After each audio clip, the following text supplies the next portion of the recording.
Olá, eu sou o Fábio Monteiro. E eu sou Inês Rocha. Neste episódio vamos contar a história do primeiro julgamento a envolver tráfico de droga e branqueamento de capitais por via de criptomoedas em Portugal.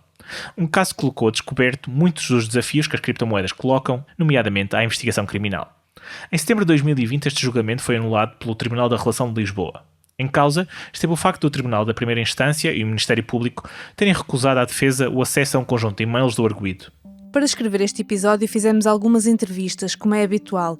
Pedimos o acesso ao acórdão do caso e ao registro áudio do julgamento. O acesso à gravação do julgamento foi concedido, mas mais tarde, quando questionamos o tribunal sobre se podíamos difundir os sons no podcast, essa possibilidade foi-nos negada. Fomos então obrigados a tomar uma abordagem diferente do registro habitual neste episódio. Neste episódio, entre nós os dois, Inês e Fábio, não vai haver diálogo. Assim que começarem a ouvir, vão perceber o que quero dizer. Dito isto, sejam todos bem-vindos ao quinto e último episódio da série No Paraíso das Criptomoedas, um podcast de renascença. –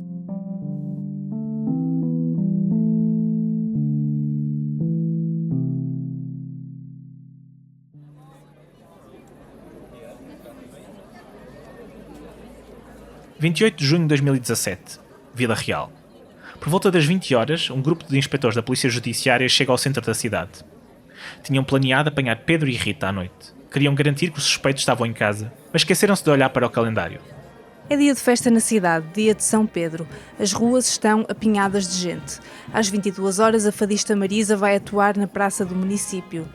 O inspetor da PJ, Ricardo David, percebe que, tendo em conta as movimentações, será difícil perceber se os suspeitos estão ou não em casa. Mesmo assim, decide proceder com a busca. Os agentes tocam a campainha, mas ninguém atende. Forçam a entrada e encontram a casa vazia. Um pouco por todo lado há drogas espalhadas. Ecstasy, diamba, MDMA, haxixe. Muito haxixe. Encontram também cerca de 30 mil euros em notas. De acordo com as evidências, a mesa da sala é o local de confecção. É ali que é batido o haxixe, prensado, selado a vácuo para depois ser remetido pelo correio. As encomendas são remetidas pelo CTT para todo o mundo. Nos meses que precederam a busca, a PJ já interceptara dezenas de envelopes com destinatários em França, na Austrália, nos Estados Unidos, entre outros países. Nos remetentes aparecem moradas de lojas vazias, com nomes de empresas fictícias. O objetivo da busca da PJ, porém, não é apenas apreender droga. Enquanto uns agentes recolhem os estupefacientes, o inspetor da PJ, Ricardo David, juntamente com um colega, fazem uma busca informática. Encontram 4 computadores ligados. Assim que percebem qual é o principal, retiram as passwords que estão guardadas na memória RAM do computador e apreendem 2 bitcoins. Pedro deixará aberta no browser a página Local Bitcoins, um site que permite a venda direta de criptomoedas a outros utilizadores. No mesmo computador, o inspetor da PJ encontrou uma carteira com 55 bitcoins, mas não consegue aceder. Consegue ver todas as transações, mas não movimentar o saldo. Porquê? Não tem a password.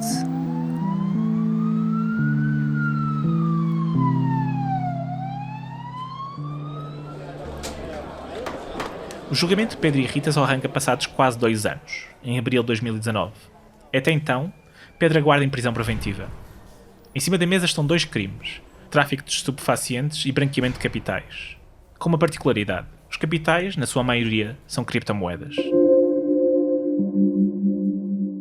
A tese defendida pelo Ministério Público é que o casal vendia estupefacientes em pelo menos 2 mercados de droga da Dark Web, Alphabet Market e Dream Market. Os lucros obtidos nessa atividade teriam passado por um mixer de bitcoins, daí para uma conta física no computador de Pedro e daí para várias contas. Pedro usaria ainda a sua conta no Local Bitcoins para vender os lucros do tráfico. O informático de 32 anos confessa logo o crime do tráfico de estupefacientes. Quanto a Rita, Pedro coloca-a fora da história. Protege-a. Jura que começou a traficar às escondidas e quando Rita descobriu, sempre se mostrou contra a atividade. Quanto à acusação de branqueamento de capitais, Pedro declara-se sempre inocente. Garante que nunca usou dinheiro do tráfico e que todas as bitcoins apreendidas, tanto na carteira física como nas várias contas online, vinham de atividades lícitas, de mineração e trading, algo que fazia há anos.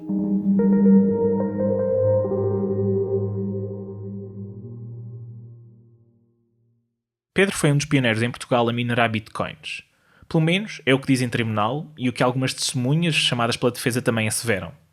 Tudo começou com uma experiência para um trabalho académico em 2010.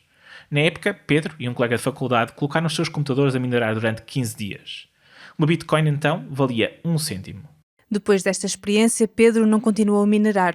A atividade deixava o computador inutilizável e não era rentável, mas durante aquelas 2 semanas minerou mais de 500 bitcoins, das quais se lembrou 2 anos mais tarde. Aí a moeda inventada por Satoshi Nakamoto já valia mais de 10 euros. Foi então que decidiu trocar as bitcoins para euros e recomeçar a atividade de mineração, mas desta feita a sério. Num armazém do pai montou uma farm, mas a mineração utilizava tanta energia que as faturas da eletricidade dispararam, causando moça nos lucros.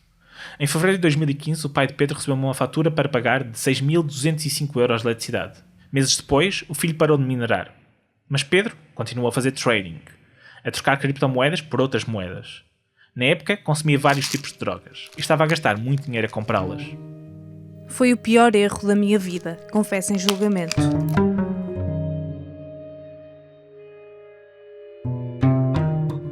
Pedro nunca declarou rendimentos em criptomoedas. Em tribunal, conta que em 2014 ainda chegou a contactar um contabilista sobre essa possibilidade. Mas o próprio contabilista disse na época que não havia maneira de enquadrar aquelas atividades. Só em 2016, 2 anos mais tarde, é que a autoridade tributária clarificou que as atividades com criptomoedas poderiam ser declaradas na categoria B do IRS, uma informação que, 4 anos depois, caducou. Atualmente, mesmo sendo lícitas, a mineração e o trading de criptomoedas não têm enquadramento legal em Portugal. Pedro garante que nunca branqueou rendimentos, porque nunca tocou no dinheiro que fez com o tráfico de droga. Este argumento, porém, não parece convencer o tribunal. O coletivo de juízes questiona várias vezes a lógica de traficar droga para depois não tocar no dinheiro recebido. Já Pedro insiste que nunca usou o dinheiro da droga porque não teve necessidade disso e que tinha o receio de o usar por saber que ele tinha a mancha do tráfico.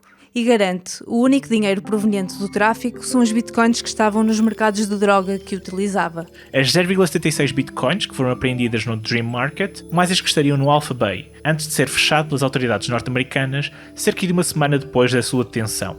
Estas, a PJ já não conseguiu apreender. Pedro tinha ainda 55,3 bitcoins na carteira física do computador, mais cerca de 9 espalhadas por várias contas online. Na altura, as 64,28 bitcoins apreendidas valiam 147 mil euros. Hoje valeriam cerca de 2 milhões de euros. Não tendo declarado qualquer atividade nos últimos anos, é possível determinar a origem destas bitcoins? O advogado David Silva Ramalho defende que é dever da PJ investigar essa possibilidade. O mandatário de Pedro aceitou dar uma entrevista sobre o assunto na sede da Sociedade de Advogados Moraes Leitão. Para isso fez um pedido de discussão pública de questões profissionais ao Conselho Regional da Ordem dos Advogados. Ainda assim não quis prestar declarações sobre aspectos concretos do caso, apenas sobre os assuntos de forma genérica. A Polícia Judiciária, e novamente aqui estou a falar em geral nas investigações com criptomoedas, o que se deve fazer no mundo ideal é recorrer a um software de análise da blockchain, como a Chainalysis, por exemplo, ou como os da Crystal, e a Polícia e a Europol têm acesso à Chainalysis e faculta esse acesso em alguns casos. O que se deve fazer é usar esse software para seguir as transações para trás. Claro que as licenças deste tipo de software são muito caras e, portanto, não são comportáveis para grande parte das polícias e eu suspeito que não sejam comportáveis para a Polícia Judiciária também. A PJ não tem acesso direto a essas ferramentas. Quando é necessário, socorre-se da Europol ou outras congêneres, mas o advogado afirma que há outras maneiras de investigar. O que se deve fazer e o que se costuma fazer nestas investigações, é isso que dizem as boas práticas, se a defesa diz que provém da mineração, que provém do trading, deve ver se há ou não indícios suficientemente fortes de que elas de facto provêm dessas fontes. Mas quando não é possível provar a origem lícita do dinheiro apreendido, a lei portuguesa assume que ele vem da prática criminosa. Há uma presunção de que todos os rendimentos obtidos 5 anos antes da prática criminosa que não estejam em conformidade com os rendimentos declarados são ilícitos. E essa presunção pode ser afastada pelo arguido, se ele provar a origem lícita desses valores, mas se não for, poderá o valor ser declarado perdido a favor do Estado. É particularmente difícil provar que as criptomoedas têm uma origem lícita. Na verdade, dizer-se que as bitcoins vão ser perdidas por questões de desconformidade com o rendimento declarado, esquece que bitcoins e outras criptomoedas frequentemente não são declaradas. E não são declaradas porque não têm de ser.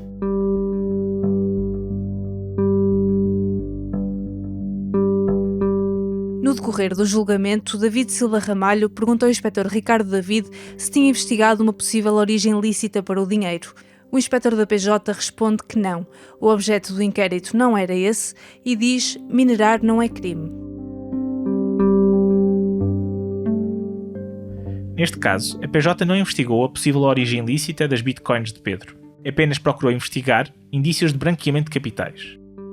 Segundo o Ministério Público, Pedro branqueava o dinheiro do tráfico através de mixers, ferramentas que servem para misturar as bitcoins, trocar por outras. A PJ detectou uma conta de Pedro no Bitcoin Blender, um desses mixers, por onde teriam passado 22,6 bitcoins. Não olhou, porém, para um detalhe importante dessas transações. As transações registadas no Blender de Pedro são todas de 2014. Ora, de acordo com a acusação, o tráfico de droga começou no início de 2017. Seguindo o raciocínio, Pedro teria ter branqueado em 2014 dinheiro recebido em 2017. Uma das questões mais discutidas no julgamento é para que serve um mixer. O inspetor Ricardo David afirma que a única utilidade dessas ferramentas é o branqueamento de capitais, até porque elas estão na Dark Web e não são protegidas por qualquer autoridade. Já a defesa argumenta que a mistura de bitcoins pode ser usada também como medida de segurança. Pedro conta que utilizou o Bitcoin Blender para manter a privacidade. No passado, já fora hackeado, por ter feito pagamentos e compras. Na altura, roubaram-lhe 10 bitcoins. Mas podiam ter roubado tudo, diz em tribunal. Pedro explica que utilizar o Blender é uma maneira de fazer um pagamento a uma pessoa, misturar, e a pessoa não consegue realmente saber quantas bitcoins nós temos. Então, para que serve afinal um mixer? António Vilaça Pacheco, autor do livro Bitcoin, tudo o que precisa de saber sobre o mundo das criptomoedas, diz que nunca usou um Blender, mas vê uma vantagem legítima nos misturadores de criptomoedas. Eu vejo uma utilidade no que diz respeito à privacidade, no que diz respeito a ninguém tem que saber quanto dinheiro é que eu tenho e aonde, ok? Porque ao contrário do que muita gente pensa, por exemplo, a Bitcoin não é anónima, não é confidencial como as pessoas pensam que é. A Bitcoin tem um endereço que é público e esse endereço público permite-nos ir à net, à blockchain da Bitcoin, introduzir esse endereço e saber exatamente qual é a quantia que lá está e quais são as transferências que essa pessoa está a fazer. É como se tivéssemos um extrato bancário online constantemente. E se nós já achamos que às vezes devíamos ter mais privacidade nos nossos dados, eu consigo ver utilidade em também não termos sempre à mostra a nossa carteira, não é? Porque é perigoso, apesar de tudo.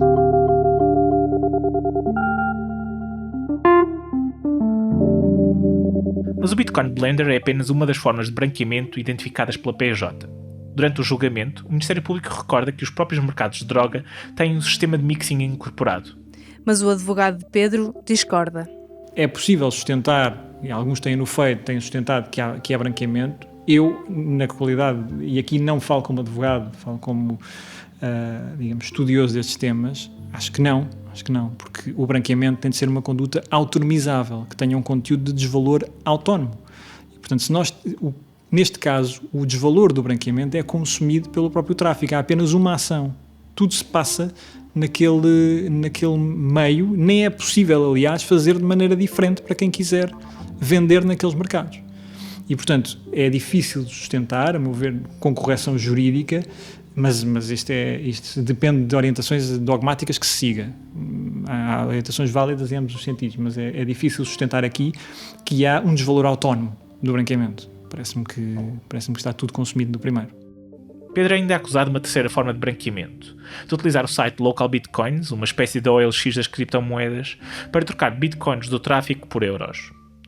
O Ministério Público chega a esta conclusão através da análise de e-mails do arguido, aos quais a defesa não teve acesso.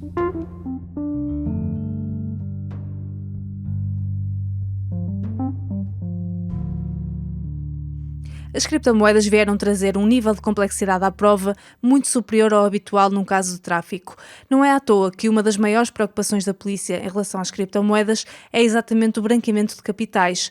Uma das grandes dificuldades identificadas nas investigações a envolver criptomoedas é a necessidade de colaboração dos arguidos, como assume Carlos Cabreiro, diretor da Unidade Nacional de Combate ao Cibercrime e à Criminalidade Tecnológica da Polícia Judiciária. Quando estamos a falar de apreensão, é evidente que estamos a falar da necessidade de acesso a alguma informação a quem estamos a apreender, não é? E também essas especificidades são bastante rigorosas, complexas e que envolvem o que acabou de referir, nomeadamente alguma informação que o autor, que o alvo tem que dar sobre a carteira de Bitcoin. Já tiveram algum caso desses de não conseguir aceder a Bitcoins ou outras criptomoedas? Assim, com essa roupagem que acaba de referir, não, mas é uma dificuldade que adivinhamos possa existir. Dias depois de ser detido, Pedro deu à PJ a senha do seu KeePass, um gestor de passwords onde guardava também a chave de acesso da sua carteira de bitcoins. Em tribunal, a defesa argumenta. O arguido só cedeu a palavra passe porque estava confiante que poderia provar a legalidade das suas bitcoins. O advogado Silva Ramalho alega até que o arguido praticamente ensinou o inspetor da PJ a recolher as bitcoins. O advogado diz também que sem essa colaboração essencial, a PJ nunca teria conseguido apreender as criptomoedas. Se não der a palavra passe, a investigação ficará bloqueada em alguns casos, por exemplo, noutros casos não. Se não der o PIN do seu iPhone, e em princípio é possível descobri-lo. Há software para o efeito. Se não der a palavra passe de uma conta de correio eletrónico, é possível, em princípio, falar com o fornecedor de serviços de correio eletrónico ou do Facebook. Demora mais tempo. Outro tipo de tecnologias tipicamente locais, onde no próprio computador em que tem uma palavra passe complexa, bem, aí se o arguido não a facultar, é muito difícil conseguir chegar lá. Neste caso seria particularmente difícil. Se Pedro não tivesse dado a palavra passe, a PJ teria teoricamente capacidade para descobrir, mas talvez não em tempo útil. Para decifrar uma password como a de Pedro, com 28 caracteres alfanuméricos, maiúsculas e minúsculas, a PJ poderia demorar cerca de 10.000 séculos. Ou seja, as bitcoins ficariam no computador de Pedro, na posse da PJ, mas não poderiam ser movimentadas e Pedro poderia perfeitamente sair impune. Pelo menos no entender da advogada Catarina Almeida de Andrade, que em 2014 escreveu uma tese de mestrado sobre o princípio da não autoinculpação. Que consequências é que o arguido pode ter caso não ceda a palavra passe? Em Portugal, nenhuma, a não ser que seja defensável um dever de colaboração geral do arguido com a investigação criminal, que não existe no ordenamento jurídico português. Não pode ser aplicada nenhuma punição ao arguido se não facultar estes dados. Em Portugal não há legislação específica sobre esta questão, por isso aplica-se o princípio da não autoinculpação. Já no Reino Unido e na Bélgica, o arguido que não colaborar com a investigação pode incorrer numa pena de prisão ou numa multa. São penas reduzidas, que podem ir de 2 a 5 anos, por exemplo, na maioria dos ordenamentos jurídicos, não em todos, e também são convertíveis em penas de multa, por isso... No caso de haver uma grande fortuna em criptomoedas, se calhar compensa pagar a multa em vez de dar a chave para movimentá-las. Sim, lá está. Esse é um juízo que qualquer arguido, enquanto ser racional, fará e conseguirá comparar a moldura penal associada ao crime de desobediência por não facultar a informação que lhe está a ser pedida e a moldura penal associada ao crime que efetivamente cometeu.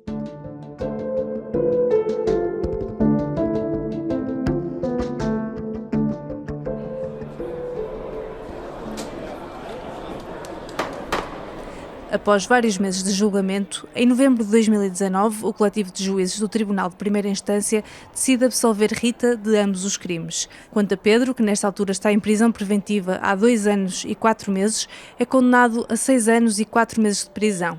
Mas a história não termina aqui. Em setembro de 2020, o julgamento de Pedro é anulado. A razão dada pelo Tribunal da Relação de Lisboa é a existência de uma desigualdade de armas entre a defesa e a acusação. Quando o julgamento começou, a defesa não tinha tido acesso às caixas de e-mails integrais do arguido, só aos e-mails que estavam impressos e tinham sido selecionados pelo Ministério Público. Portanto, esses e-mails estiveram acessíveis desde o início ao Ministério Público e não foram disponibilizados à defesa. Ora, desde o início e logo no momento em que apresentámos contestação, fizemos um pedido de acesso a essa prova. Isto aconteceu várias vezes ao longo do julgamento. Eu creio que foram 10 a 12 pedidos que foram formulados e não foram, os e-mails não foram facultados à defesa. Mas deram uma justificação para isso? A justificação era o risco de, com o acesso aos e-mails, poder o arguido recuperar a atividade alegadamente criminosa nos mercados de droga na Dark Web, e era o perigo de movimentação das bitcoins. Este era o argumento invocado para pelo o tribunal. acesso às cópias? Para o acesso às cópias, o tribunal falou no acesso às cópias e no acesso ao webmail de forma indistinta. Nós sempre pedimos o acesso às cópias. Com o acesso apenas às cópias, era impossível movimentar o que quer que fosse. As bitcoins de Pedro estavam guardadas pela PJ em paper wallets, ou seja, a chave para as movimentar estava impressa num papel à guarda da Polícia Judiciária. O Tribunal da Relação de Lisboa ordenou a entrega de cópias integrais das caixas de e-mail do arguido à defesa e ao perito, e anulou a audiência de discussão e julgamento. Pedro esteve em prisão preventiva de junho de 2017 a outubro de 2020. 3 anos e 4 meses. Um prazo superior ao normal neste tipo de crimes, porque o Tribunal declarou a especial complexidade do processo. Em outubro de 2020, acabou por ser libertado, quando atingiu o prazo máximo de duração da prisão preventiva. Hoje Pedro está em liberdade, à espera que se repita o julgamento. Se for novamente condenado à mesma pena, poderá nem ter de regressar à cadeia, uma vez que cumpriu metade dessa pena em prisão preventiva, e poderá ter direito à liberdade condicional. Caso consiga provar que as bitcoins que tinha na sua carteira física tinham origem lícita, poderá conseguir reavê-las. Nesse caso, ficará com uma fortuna próxima dos 2 milhões de euros. Uma fortuna que, em abril deste ano, chegou a valer perto de 3 milhões de euros. Caso não consiga, as bitcoins serão declaradas a favor do Estado.